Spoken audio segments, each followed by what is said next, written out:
Hello दोस्तों, स्वागत है आपका हमारे यूट्यूब चैनल में। दोस्तों, अगर आप जुलाई सीटेट की तैयारी कर रहे हैं, है ना, जो जो 2025 जुलाई के महीने में जो सीटेट होता है, अगर आप उसकी तैयारी कर रहे हैं या आप किसी भी स्टेट का टीटी एग्ज़ाम के लिए आप अगर वीडियो देख रहे हैं, या फिर शिक्षक भर्ती हो गया और सीजी टेट, तो ये जो हमारा वीडियो है इन सभी जो एग्ज़ामों के लिए इम्पोर्टेंट हो सकता है ना। तो आप वीडियो को पूरा अंत तक जरूर देखिएगा। आज का जो हमारा क्लास है बाल विकास एवं शिक्षण शास्त्र के इस सीरीज में आज का जो हमारा क्लास होने वाला है 25वां क्लास है, और इस क्लास में हम जो है अभिप्रेरणा के टॉपिक को हम कवर करने वाले हैं, और वन लाइनर के माध्यम से जो भी इम्पोर्टेंट पॉइंटें होती है उन सारी चीज़ों को हम अपने वीडियो में कवर कर रहे हैं। ठीक है, तो ये जो है वीडियो हम आपके लिए जो है इम्पोर्टेंट हो सकता है। अभिप्रेरणा टॉपिक्स के ऊपर है आज का वीडियो रहने वाला है, जो आपको शुरू से लेकर अंत तक जरूर देखना चाहिए। ठीक है, अगर हमारे सीरीज आपको थोड़ा सा भी हेल्पफुल लगे तो वीडियो को जरूर लाइक करिएगा। साथियों, अगर चैनल पे पहली बार आए हैं तो चैनल को जरूर सब्सक्राइब करिएगा। ठीक है, और अपने साथियों तक हमारे वीडियो को ज़्यादा से ज़्यादा शेयर करिएगा। तो चलिए वीडियो को हम स्टार्ट करते हैं।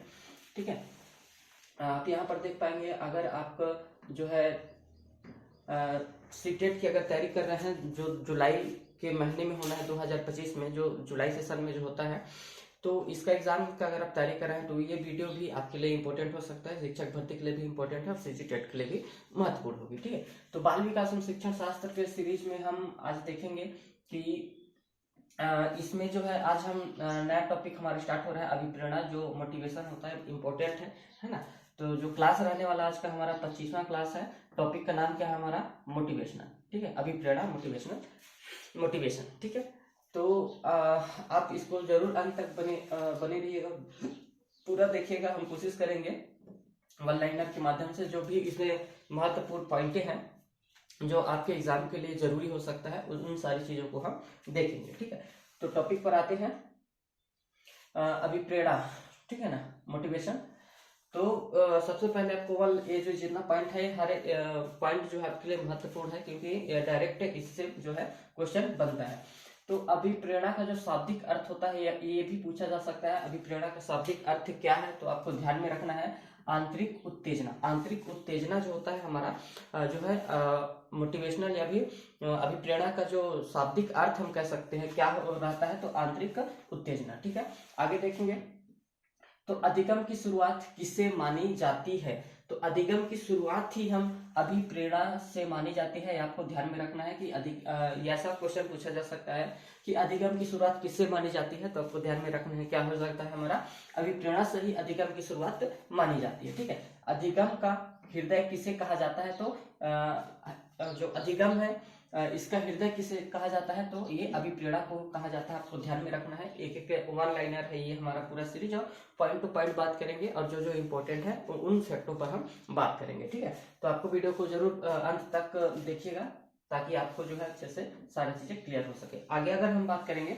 तो जो अधिगम का सर्वश्रेष्ठ जो है राजमार्ग, तो इसे जो अधिगम करता है ना, अधिगम का सर्वश्रेष्ठ राजमार्ग किसे माना गया है, तो अभिप्रेरणा को ही माना गया है। और ये कहने वाले कौन है, तो स्किनर ने इसे कहा है कि अधिगम का सर्वश्रेष्ठ राजमार्ग क्या है, अभिप्रेरणा है। उसको देने वाले कौन थे, तो स्किनर जी थे। ठीक है, और यहाँ पर देखेंगे तो मोटिवेशनल शब्द की जो है उत्पत्ति जो है लैटिन भाषा के मोटम शब्द से हुआ है। ठीक है, आपको ये भी याद रखना है, मोटम शब्द से इसका हुआ है। और मोटम का अर्थ क्या होता है, टू मूव, मतलब कि गति करना। मोटम का अर्थ होता है कि गति करना। ठीक है, इंग्लिश में टू मूव हम ये कह सकते हैं। तो इसका आप स्क्रीनशॉट ले लीजिएगा, बेहद इंपॉर्टेंट पॉइंट है ये, जो एग्जाम में डायरेक्ट पूछा जाता है। ठीक है दोस्तों, आगे चलते हैं। इसी में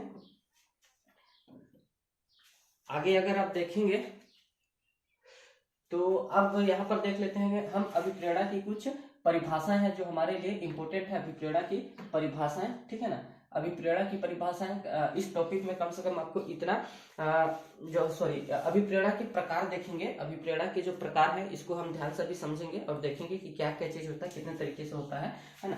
तो पहला है आंतरिक या फिर सकारात्मक अभिप्रेरणा। ठीक है, पहला नंबर क्या हो जाएगा हमारा, आंतरिक या फिर सकारात्मक अभिप्रेरणा, और दूसरा होता है बाह्य या नकारात्मक अभिप्रेरणा। ठीक है, ये दो अभिप्रेरणा के प्रकार हैं जो आपको ध्यान में रखना है ना। तो पहले देख लेते हैं आंतरिक या फिर सकारात्मक अभिप्रेरणा क्या कहता है, उसके बारे में थोड़ा सा समझिएगा।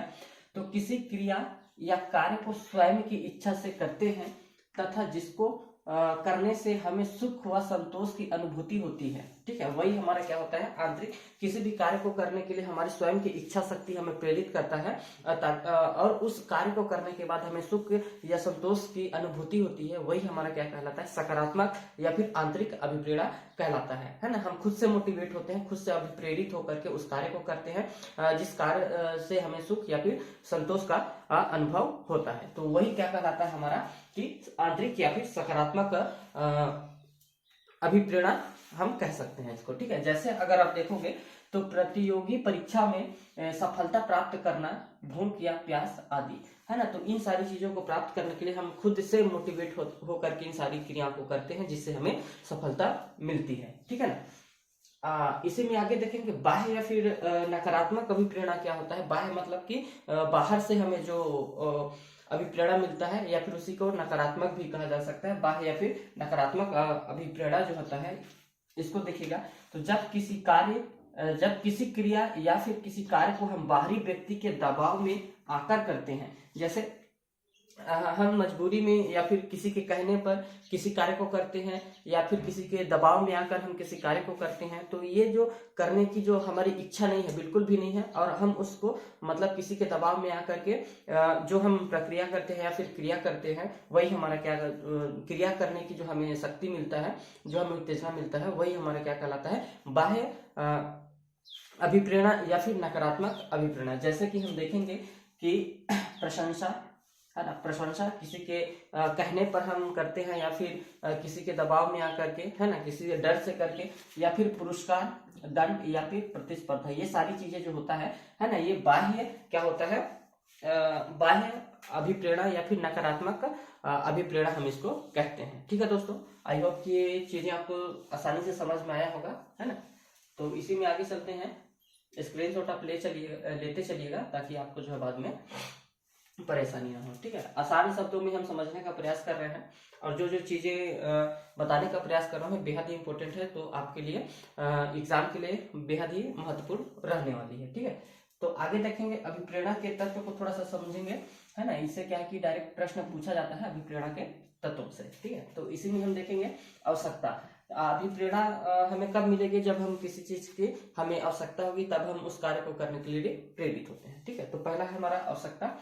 तो यहाँ पर देखेंगे शरीर में किसी चीज की कमी या अति की अवस्था ही आवश्यकता कहलाती है। मतलब हमारे शरीर में किसी की चीज की कमी हो रही है ना, या अति की अवस्था है ना, मतलब जो चीज हमें चाहिए जैसा लगता है हमको, है ना, जैसे हमें प्यास लग रही है, भूख लग रही है, तो हमें उसकी आवश्यकता है। उस अवस्था में हम क्या कहेंगे, उसकी आवश्यकता है, जिससे हमारे प्रतिपूर्ति हम अपने शरीर की कर सकते हैं, वही हमारा क्या कहलाता है, आवश्यकता। तो आवश्यकता हमारे शरीर के लिए क्या क्या है, तो देखेंगे तो भोजन दिखेगा आपको, पानी, काम, नींद, मल मूत्र त्याग इत्यादि, ये सभी क्या है हमारे शरीर के लिए आवश्यक है। ठीक है ना। और चक्रीय अवस्था आपको ध्यान रखना है, चक्रीय अवस्था क्या होता है, तो चक्रीय अवस्था में क्या क्या आता है, तो भोजन, पानी और काम।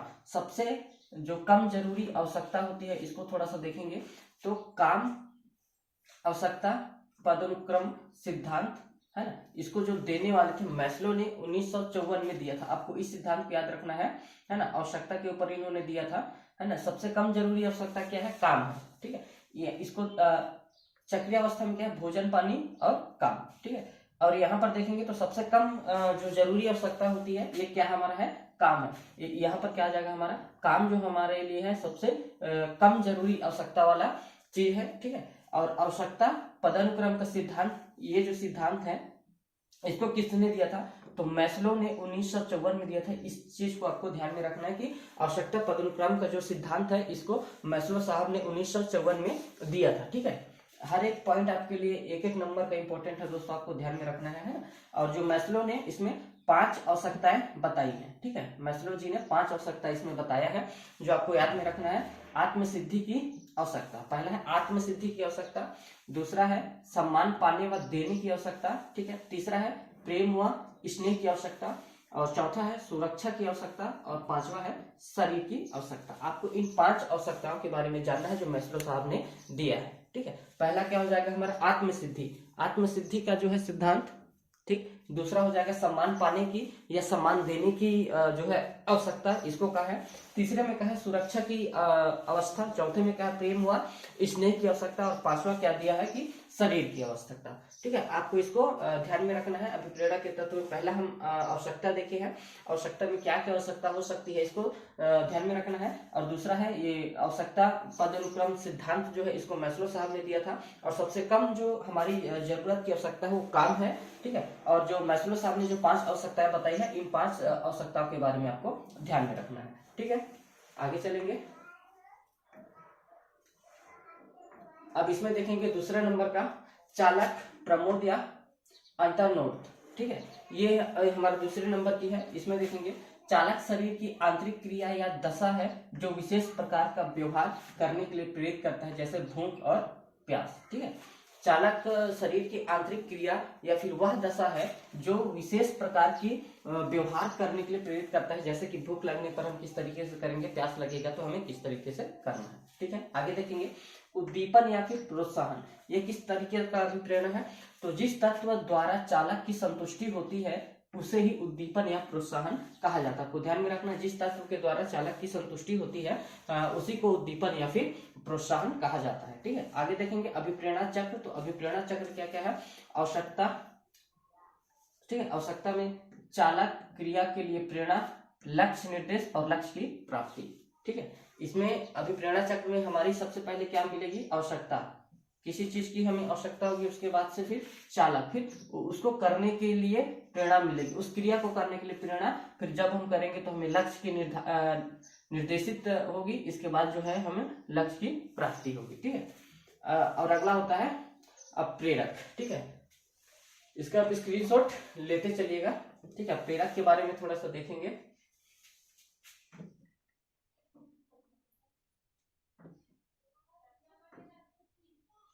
प्रेरक का हम देखेंगे तो प्रेरक के बारे में थोड़ा सा देखेंगे तो वुडवर्थ जी ने जो है, वुडवर्थ के अनुसार अगर प्रेरक की अगर बात करेंगे तो इन्होंने क्या कहा है, उसकी परिभाषा है ये। ठीक है, प्रेरक के बारे में हम थोड़ा सा देखेंगे और ये इंपॉर्टेंट है ना। प्रेरक के बारे में देख रहे हैं।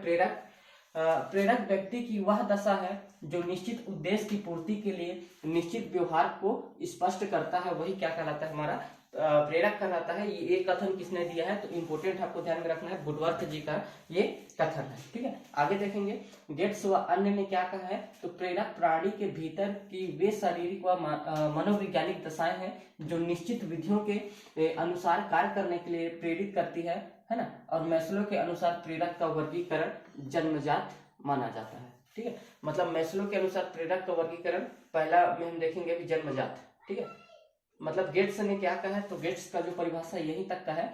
ठीक है, क्या कहा है इन्होंने कि प्रेरक प्राणी के भीतर की वे शारीरिक व मनोवैज्ञानिक दशाएं हैं जो निश्चित विधियों के अनुसार कार्य करने के लिए हमें प्रेरित करता है। ठीक है, अब मैस्लो ने जो है प्रेरक को का जो वर्गीकरण किया है, इसको किस तरीके से किया है, तो हम उसको पहले समझेंगे। पहला है हमारा जन्मजात। तो जन्मजात में हमें क्या क्या देखने के लिए मिलेगा, तो भूख जन्म से हमें मिलेगा, प्यास जन्म से मिलेगा, काम। ठीक है, काम भी हमें जन्म से मिलता है। और सबसे कम आवश्यक जो है प्रेरक हमारा काम ही इंपॉर्टेंट है, इसको ध्यान में रखना है, नींद। ठीक है, और मन मूल त्याग, ये सारी चीजें क्या है, प्रेरक है। नोट में आपको ध्यान में रखना है, इंपॉर्टेंट है। सिगमंड फ्राइड ने मन मूत्र त्याग प्रेरक को व्यक्ति के आचरण निर्माण में महत्वपूर्ण माना गया है, एक चीज आपको ध्यान में रखना है। ठीक है, आगे देखेंगे अर्जित प्रेरक क्या होते हैं, उसके बारे में हम समझेंगे। स्क्रीनशॉट आप ले लीजिएगा। अर्जित प्रेरक के बारे में हम थोड़ा सा देखते हैं क्या चीज है ना। अर्जित प्रेरक में देखेंगे पहला उपलब्धि प्रेरक। उपलब्धि जो है प्रेरक, ये हमारा क्या है, अर्जित हम करते हैं इसको ना, जन्मजात से हमें नहीं मिलता है। हमने पिछले उस स्लाइड में देखा जन्मजात में क्या क्या मिलता है, और ये है हमारा अर्जित प्रेरक है। अर्जित प्रेरक में क्या हमें क्या पहला टॉपिक देखने को मिलता है, उपलब्धि प्रेरक। ठीक है, उपलब्धि प्रेरक में देखेंगे तो इसका प्रतिपादन किसने किया था, तो मैकक्लिक-लैंड। ठीक है, मैकक्लिक-लैंड एंडिकन्सन 1961 में जो है इस प्रेरक से प्रेरित व्यक्ति प्रत्येक वे कार्य करते हैं जिसमें सफलता की संभावना हो, जिसमें व्यक्तिगत गुणों की अभिव्यक्ति हो तथा उनकी तुलना में दूसरे बच्चों से जो है की जाए। इस प्रेरक के ऊपर माता पिता के स्वतंत्र प्रशिक्षण का भी प्रभाव पड़ता है। आपको इस चीज को ध्यान में रखना है कि उपलब्धि प्रेरक का प्रतिपादन किसने किया था, आपको नाम में याद रखना है, और किस सन में दिया था इसको याद में रखना है, और उसमें क्या है जिसमें व्यक्तिगत गुणों की अभिव्यक्ति हो तथा उसकी तुलना दूसरों बच्चों से की जाए। इस प्रेरक के ऊपर जो है माता पिता का भी स्वतंत्रता का प्रशिक्षण का जो है प्रभाव देखने के लिए मिलता है। ठीक है, आगे देखेंगे तो संबंध प्रेरक, अगला है हमारा संबंध जो है प्रेरक के, इसको देने वाले कौन थे, तो कारपेंटर। ठीक है, कारपेंटर स्कैंटर ने अध्ययन किया था इसमें। ठीक है, आगे देखेंगे, ये सारी चीजें आपको नाम याद में रखना है, इंपॉर्टेंट है ना। आगे देखेंगे अनुमोदन प्रेरक, तो क्राउनी व मार्लो ने अध्ययन किया था प्रत्येक व्यक्ति में प्रशंसा प्राप्त करने या पुरस्कार प्राप्त करने की स्वाभाविक इच्छा होती है। ठीक है, प्रशंसा होगी वहां पर, है प्रशंसा प्राप्त करने या फिर पुरस्कार प्राप्त करने की स्वाभाविक इच्छा होती है। ठीक है, आगे चलेंगे तो शक्ति प्रेरक। ठीक है, शक्ति प्रेरक भी होता है। अब आगे देखेंगे हमारा जो है आक्रमणशीलता। ठीक है, ये सारी चीजें आपको अजित प्रेरक में देखने के लिए मिलता है। उपलब्धि प्रेरक, संबंध प्रेरक, अनुमोद प्रेरक, शक्ति प्रेरक और आक्रमणशीलता। ठीक है, आगे देखेंगे नोट में मैस्लो के अनुसार व्यक्तिगत अर्जित प्रेरक जो है क्या है, रुचि है, आदत है, आकांक्षा स्तर है और मत व्यासन है। आपको इन चीजों को ध्यान में रखना है। ठीक है, थॉमसन के अनुसार जो प्रेरक का जो है वर्गीकरण किस तरीके से किया है, हमने अब तक मैस्लो के अनुसार देखा था, ये थॉमसन के अनुसार प्रेरक का वर्गीकरण देख रहे हैं। तो इसमें स्वाभाविक क्या क्या होता है, तो खेल, सुझाव, अनुकरण, सहानुभूति और स्नेह, प्रेम, ये सारी चीजें क्या है थॉमसन के अनुसार स्वाभाविक के रूप में जो है प्रेरक के रूप में हमें देखने को मिलता है। कृत्रिम प्रेरक, कृत्रिम प्रेरक में क्या हो जाएगा, प्रशंसा, पुरस्कार, दंड और सहयोग। और कैरेट के अनुसार जो है प्रेरक का वर्गीकरण अब देखते हैं। कैरेट के अनुसार जो है प्रेरक का वर्गीकरण इन्होंने क्या कहा है, जैविक प्रेरक क्या क्या है, जैविक प्रेरक भूख, प्यास, काम, नींद, मन, मूत्र त्याग, ये सारी चीजें क्या है जन्मजात है। और वैज्ञानिक प्रेरक क्या क्या है, तो सुख, दुख, प्रेम, भय और क्रोध, ये क्या है मनोवैज्ञानिक प्रेरक है, आपको ध्यान में रखना है। सामाजिक प्रेरक आत्म गौरव, आत्म प्रतिष्ठा, समूहकर्ता और संग्रह की प्रवृत्ति, रचनात्मकता और जिज्ञासा, ये सारी क्या है सामाजिक प्रेरक के अंतर्गत आता है। किसके अनुसार है, तो ये है गैरेट्स के अनुसार प्रेरक का वर्गीकरण। ठीक है साथियों, इसका आप स्क्रीनशॉट जरूर ले जाइएगा, वन लाइनर में है जो महत्वपूर्ण है ना, ये हर एक एग्जाम में पूछा जाता है। जिस भी टीचिंग लाइन में अगर आप सीटेट के एग्जाम दे रहे हैं, सीजी टेट या फिर एमपी टेट हो गया, शिक्षक भर्ती और अभिप्रेरणा टॉपिक अगर उसमें है सिलेबस में, तो 12वीं का शिक्षण शास्त्र में आपको अभिप्रेरणा हर उसमें देखने के लिए मिलेगा। और ये सारी चीजें जो है अभिप्रेरणा टॉपिक के ऊपर महत्वपूर्ण है।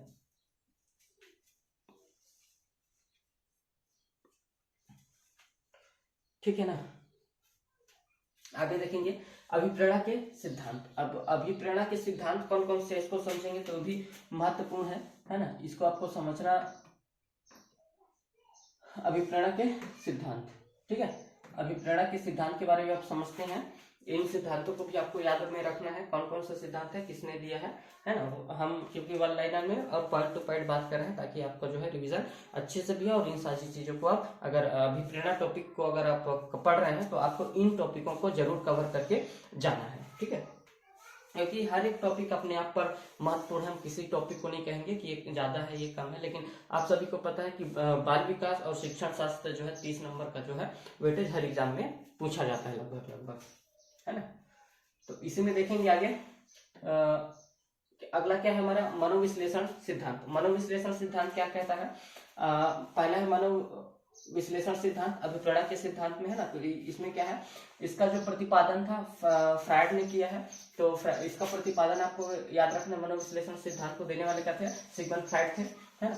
तो इसके अनुसार जो है अचेतन मन मानव के व्यवहार का प्रमुख चालक माना गया है। मतलब सिगमंड फ्रायड ने जो है अभिप्रेरणा के सिद्धांत में अचेतन मन को जो है ज्यादा व्यवहार का प्रमुख चालक बताया गया है। ठीक है, आगे देखेंगे मूल प्रवृत्ति का सिद्धांत। तो मूल प्रवृत्ति का सिद्धांत मूल प्रवृत्तियों का मानव व्यवहार का ही चालक है। इसका प्रतिपादन कौन किया था, तो विलियम मैकडोगल ने किया था। जो मूल प्रवृत्तियों का सिद्धांत है उसको ध्यान में रखना है, विलियम मैकडोगल ने जो है मूल प्रवृत्ति का सिद्धांत को दिया है। ठीक है, आगे देखेंगे तो यहाँ पर उद्दीपन अनुक्रिया का सिद्धांत, तो उद्दीपन अनुक्रिया का सिद्धांत को देने वाले कौन थे, तो प्रतिपादक थे इसका थर्नडाइक, ठीक है। व्यवहारवादी है, ये आपको ध्यान में रखना है। जो उद्दीपन अनुक्रिया का सिद्धांत है थर्नडाइक जी ने दिया है, ठीक है। आगे देखेंगे व्यवहार के अधिगम का सिद्धांत। व्यवहार अधिगम का सिद्धांत इसी को कहा जाता है चालक न्यूनता का सिद्धांत। तो इसको देने वाले कौन थे, तो प्रतिपादक आपको इसका याद रखना है CL हल, इसको देने वाले प्रतिपादक थे CL हल, है ना। इस सिद्धांत को, व्यवहार के अधिगम के सिद्धांत को, और इसके अनुसार जो है व्यक्ति का व्यवहार आवश्यकताओं की संतुष्टि पर निर्भर करता है, उनका कहना है, ठीक है। और देखेंगे अगला सिद्धांत जो है हमारा आत्मसिद्धि का सिद्धांत। तो आत्मसिद्धि का सिद्धांत क्या है, स्वयं यथार्थीकरण का सिद्धांत, इसी को कहा जाता है स्वयं यथार्थीकरण का सिद्धांत या आत्मसिद्धि का सिद्धांत। तो इसका प्रतिपादक है, देने वाले कौन थे, तो मैस्लो है। इसको देने वाले कौन थे, मैस्लो है। तो इन्होंने कहा है आत्मगत अनुभव पर, अनुभूति पर इन्होंने ज्यादा बल दिया है, ठीक है। आगे देखेंगे तो अधिगम क्षेत्र का सिद्धांत। तो इस सिद्धांत में क्या कहा गया है, व्यक्ति का व्यवहार उन घटक द्वारा प्रभावित होता है जो उसके वातावरण के मध्य कार्य करते हैं, और इसका प्रतिपादक कौन है अधिगम क्षेत्रीय सिद्धांत का, तो कुर्ट लेविन जो है इनको देने वाले तो मनोवैज्ञानिक थे, ठीक है। आगे देखेंगे तो प्रोत्साहन का सिद्धांत। तो इसका प्रतिपादन करने वाले कौन थे, तो कॉफमैन वॉल्फ, ठीक है। इसको आपको ध्यान में रखना, इंपॉर्टेंट है सिद्धांत, और सिद्धांत को देने वाले और उन सिद्धांतों में किन बातों को कहा गया है, वन लाइनर के माध्यम से आपको इन चीजों को रिवीजन जरूर करके जाना है, ठीक है। आगे चलते हैं अभिप्रेरणा संघर्ष के प्रकार। अभिप्रेरणा संघर्ष के प्रकार ये किस तरीके से, तो देखेंगे कुर्ट लेविन ने अभिप्रेरणा संघर्ष में इसके जो है 4 प्रकार बताया है। कौन कौन सा है, तो आपको ध्यान में रखना है। उपागम संघर्ष, ठीक है। परिहार संघर्ष, अगला है उपागम परिहार संघर्ष, और अगला है बहु उपागम परिहार संघर्ष। ये 4 संघर्ष जो है कुर्ट लेविन ने अभिप्रेरणा को लेकर के 4 संघर्ष बताया है, जो आपको इसको ध्यान में रखना है। आगे देखेंगे अधिगम में अभिप्रेरणा का क्या स्थान है, उसको समझेंगे। तो बालक के व्यवहार में परिवर्तन करने में ये सहायक होता है, ध्यान केंद्रित करने में सहायक होता है, चरित्र निर्माण करने में सहायक होता है, रुचि तथा अनुशासन स्थापित करने में सहायक होता है, सामाजिक व मानसिक गुणों का विकास करने में सहायक होता है, तीव्र गति से ज्ञान का अर्जन करने में ये चीजें जो है सहायक होता है, ठीक है। तो आपको इसको भी ध्यान में रखना है। अभी अधिगम का अभिप्रेरणा में स्थान किस तरीके से है, ये इंपॉर्टेंट है, ये डायरेक्ट पूछता है ना, ये वाली, इसको आपको ध्यान में रखना है। अधिगम अभिप्रेरणा का क्या स्थान है, इसको, ठीक है ना। आगे चलते हैं, इसी में स्क्रीनशॉट आप लेते चलिएगा। आगे देखेंगे तो इसमें है अभिप्रेरणा की विधियां, अभिप्रेरित करने के उपाय, ठीक है। अभिप्रेरणा की विधियां, या फिर इसी को कहा जाएगा अभिप्रेरित करने के उपाय। तो कौन कौन से हैं उपाय, हम देख लेंगे। रुचि उत्पन्न करना, बच्चे में रुचि उत्पन्न करेंगे तो अभिप्रेरित करने का उपाय होगा। सफलता, प्रतिस्पर्धा, सामूहिक कार्य, नवीनता, आवश्यकता या फिर परिणाम का ज्ञान, प्रशंसा या पुरस्कार व दंड का प्रयोग। आगे देखेंगे तो नोट में देखेंगे जॉन बी डिसैको के अनुसार अभिप्रेरणा के घटक कौन कौन से, तो उत्तेजना, आकांक्षा, प्रोत्साहन और फिर दंड। ये चीजें जो है आपको ध्यान में रखना है, ठीक है साथियों। आप इसका स्क्रीनशॉट जरूर लीजिएगा, है ना। तो इस क्लास में इतना ही था दोस्तों, है ना। अभिप्रेरणा वाले टॉपिक में जितना भी मोटा मोटा जो पॉइंटें हैं हमने शॉर्ट में, और जो इम्पोर्टेंट है उसको कवर करने का प्रयास किया है। ये आपके लिए बेहद इंपॉर्टेंट हो सकता है, आप इसको जरूर देखिएगा, है। और वीडियो अगर अच्छा लगे तो वीडियो को लाइक करिएगा, चैनल पे पहली बार है तो चैनल को जरूर सब्सक्राइब करिएगा, और वीडियो को ज्यादा से ज्यादा अपने साथियों तक शेयर करिएगा। इस वीडियो में इतना ही दोस्तों, फिर मिलते हैं एक नए वीडियो के साथ, तब तक के लिए धन्यवाद।